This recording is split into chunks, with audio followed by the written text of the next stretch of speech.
If you will, if you will.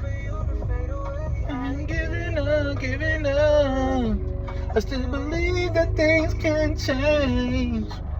Who's giving up, not getting on my time? Who just that you better not cross the line? I have residuals for you. So, I am back, and these are higher times. What I'm about to say is unethical, but respectful enough that some people may follow me on this. And then when I think about it, I'm not even sure if it is unethical. It's just not a lot of people will say it. And I'm just here to please God and make God proud. Just living my life.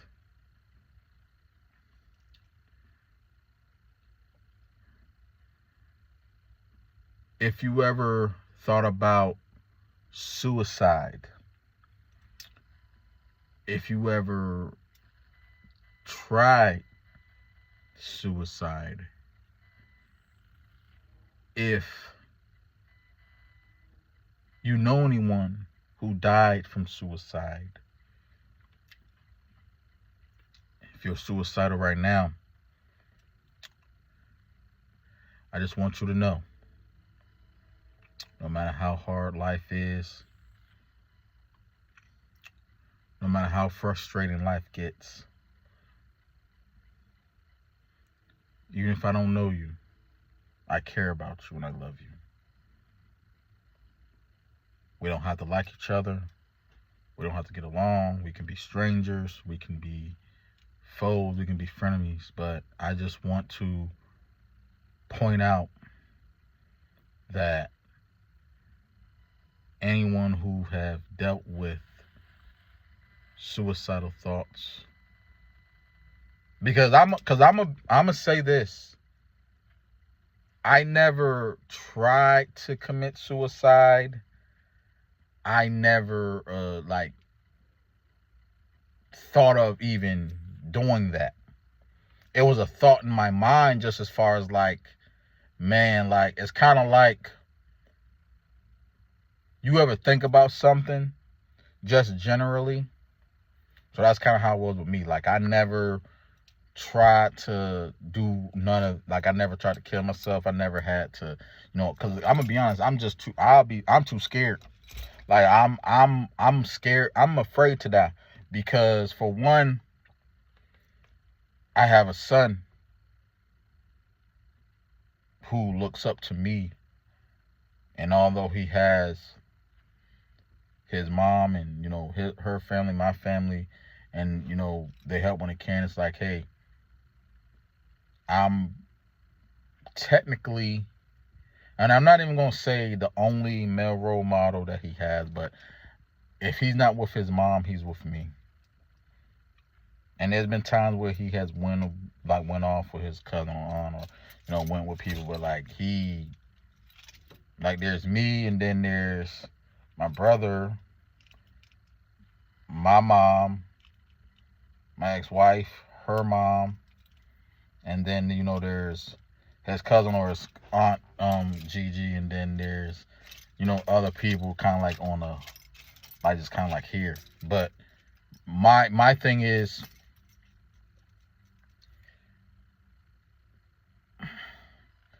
you have to have been suffering so much that you couldn't take it anymore.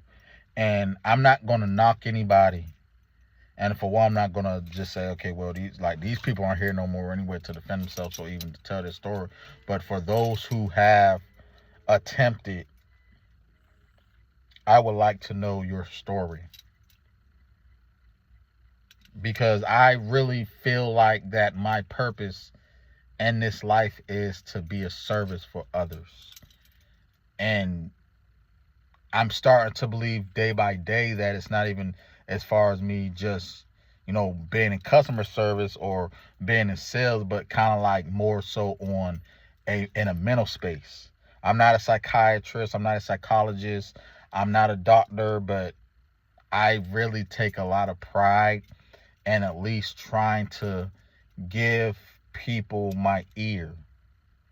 And especially if it's somebody that I personally know, because I have reached out to people. Sometimes people may get at me late. Some people might not get at me at all. I mean, I have a limited amount of friends in my age today, but I really care about people. Sometimes to a default where it's like I care about how they feel, I care about what they think, and it's like, well, it's only because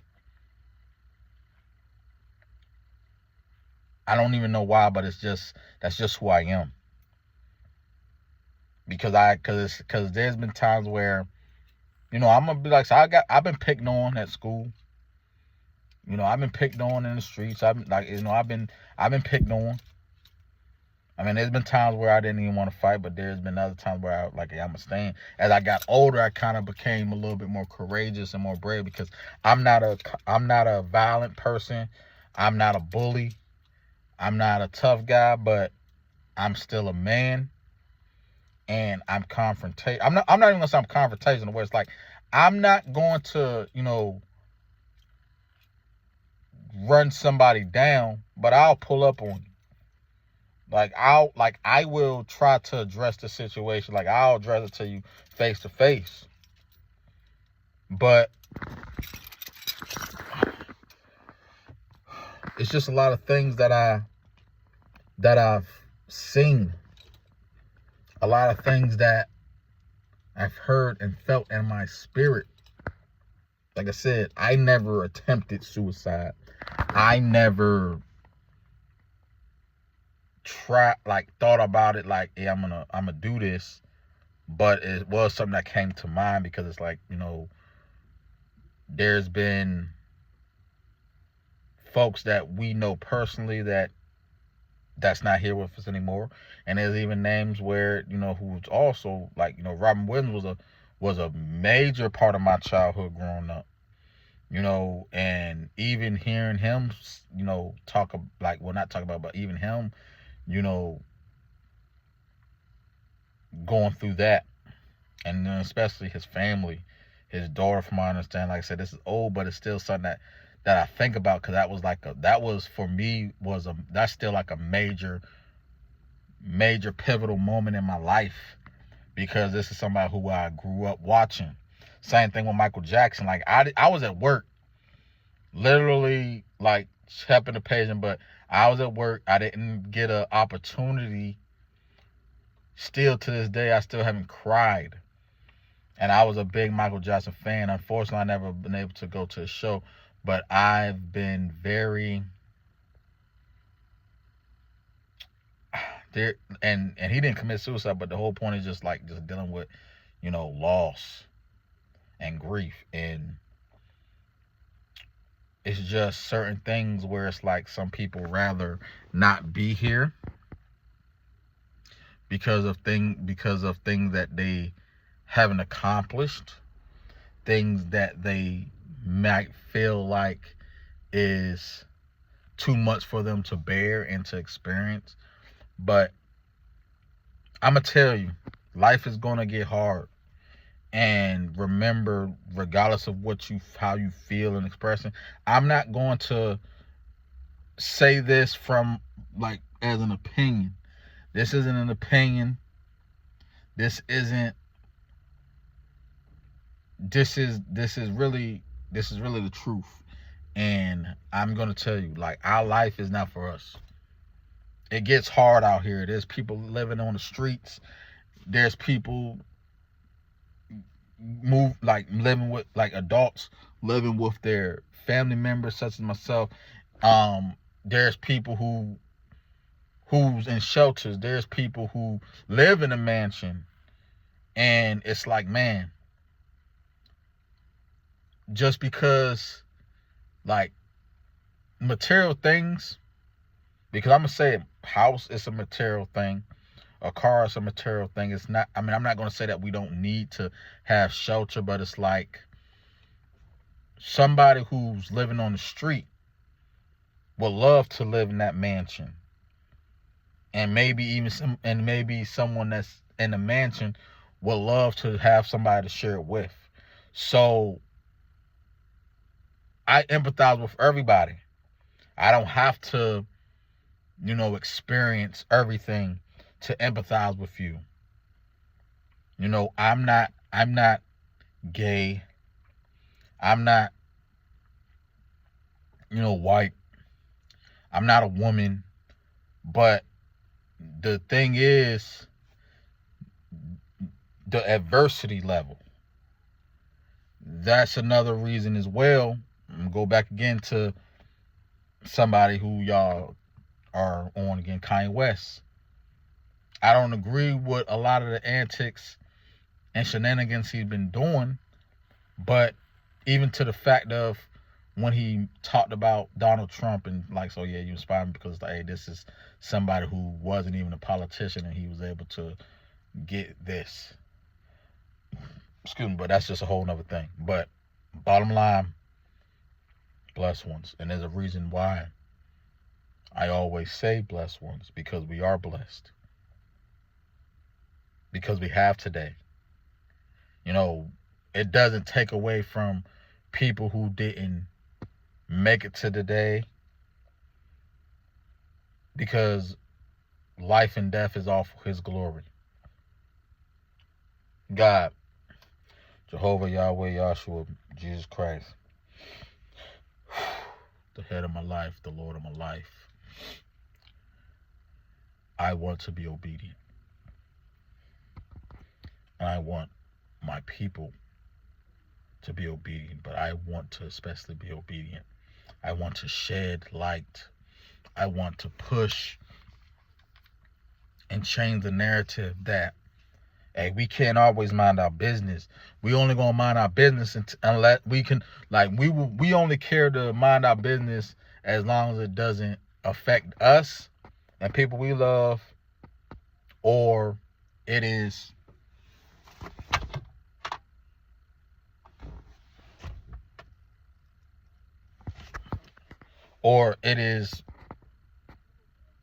a child.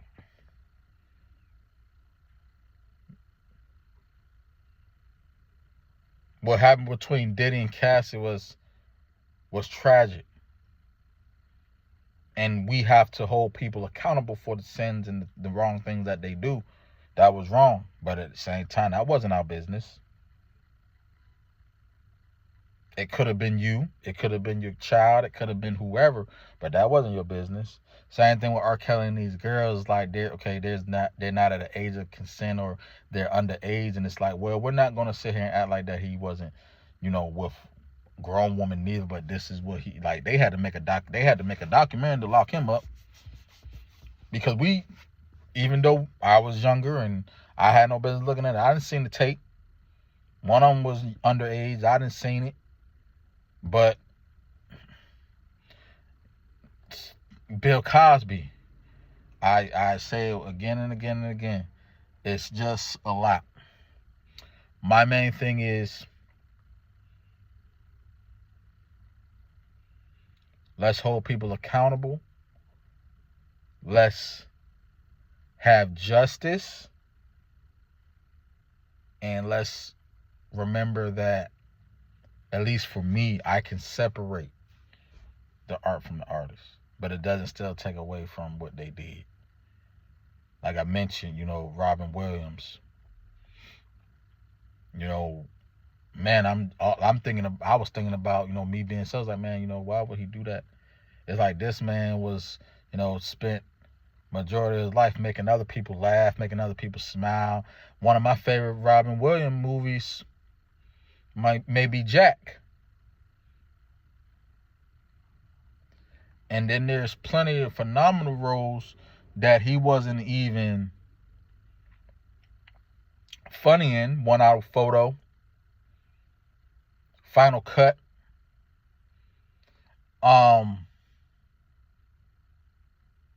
Was he in The Butler? I don't remember, but it's just a lot of movies, and like Jim Carrey as well. Even Martin. But it's like a lot. There's a lot of superstars, a lot of actors and celebrities that we look at, that we grew up with, grew up watching, and it's like, man, how could this happen? But remember, that is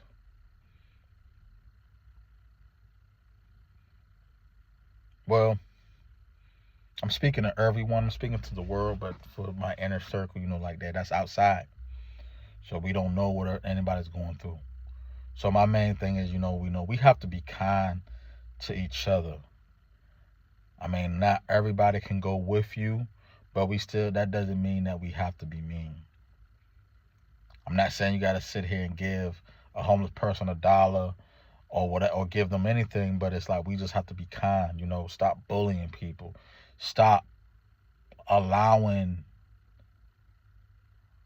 the world. And it's hard because I'm there, but it's just I want to give y'all some words of life and encouragement. It's like things are going to come up, but whether you're living on the street, whether you're living in a mansion, it's like we have today. I mean, the worst thing that can happen is maybe you get locked up for tax evasion, or you owe. That's big. But it's like, nobody wants to do that. We have to be responsible people. We have to, be vigilant. But we just have to always remember to be kind. Be kind to one another. Ask people how they're doing. If you're having a bad day, like, take a walk. Go for a drive. Get some sun. Get out of the house. If you spend too much time outside, clubbing, drinking, turning up with the peoples, and you need a break, go in the house, chill out. Just sometimes we get overwhelmed so much with work because we have to work. A man who works is a man who eats, and it's like we have to work, and it's like sometimes it's like we gotta pay these bills, man. Like, there's certain bills that we probably shouldn't have, but then it's like, hey, I need to enjoy my money sometimes as well. And that was one of my issues. Money's always been an issue from the time I went to college in 2007 to now. I've been dealing with money issues for close to 20 years. Like, I done tried saving, I done tried investing.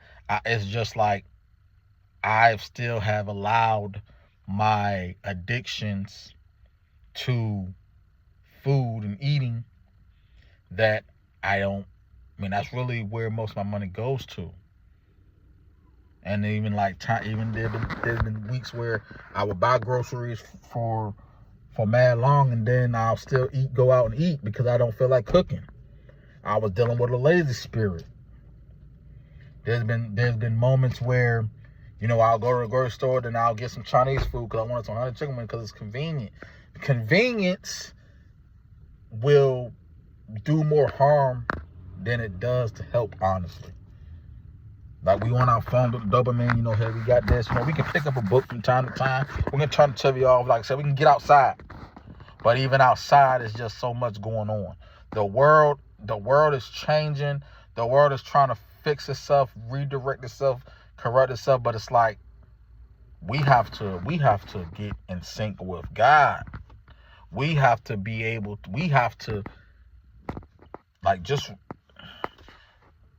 lot of people don't believe this. A lot of people don't have, don't live. But I'm gonna tell you, the Bible is not religion based.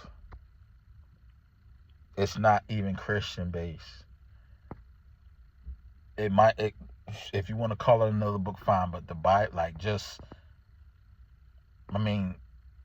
when you're obedient, it doesn't mean that life isn't going to get hard. but it's got like having a relationship with God, it is going to ease up because you'll look at things a lot differently. And even for myself, like I'm still trying to, repair and redirect and put my relationship back on God. Like I said, I failed my marriage, but I'm not going to fail my son. I failed college, but I'm not going to fail in life. I failed my jobs, but I'm not going to fail my goals. I am going to remain until the day that I die. I'm going to put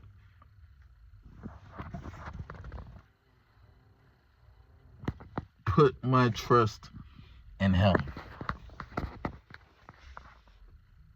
So those of you who are going through something, those of you who just need somebody to talk to,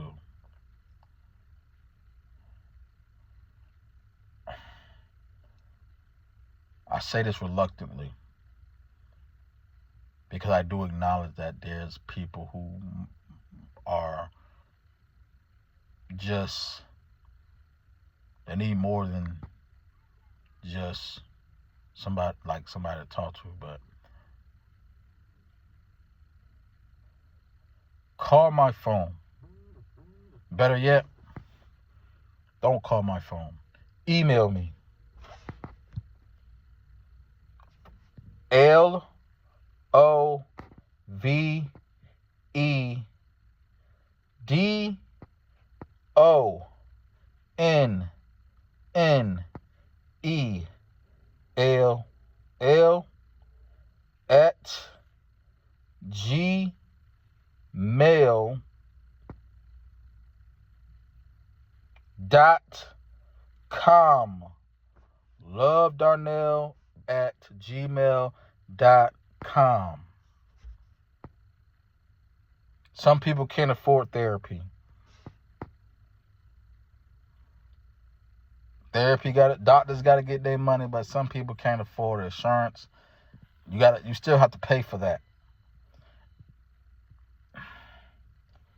And even people who don't pay for insurance, it's like, hey, nothing's free. Some things are, but like somebody has to pay in order for that to be that. But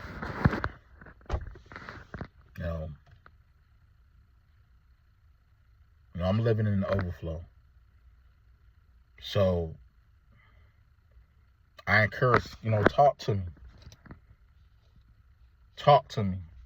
If you need a friend, if you need an ear, if you need a hug, if you need some love, it's like if you just need someone to vent to, talk to me. Let's talk to each other. I got some things that I want to say, but this isn't about me, it's about you. Talk to me.